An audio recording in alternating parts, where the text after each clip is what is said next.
কিছু বাঁচাতে পারি নাই আমরা কিছু।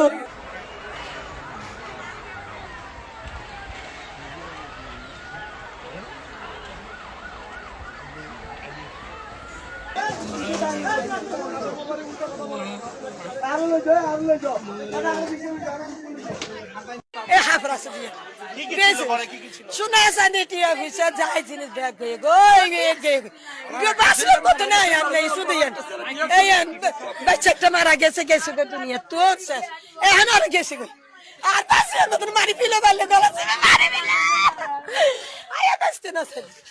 আমাদের ঘর দুয়ার সব বাদি সব পুড়ে গেছে, টাকা পয়সা সব চলে গেছে, কিছু বাঁচাতে পারি নাই আমরা কিছু। আগুনটা মনে 5:30-6টার দিয়ে রাখছে, আমরা সবাই ঘুমোর থেকে ফুটে দেখতেছি সবকিছু সব পুড়ে গেছে, কিছু বাঁচাতে পারি না, আমরা একটা টাকাও বের করতে পারি না। আমাদের অনেক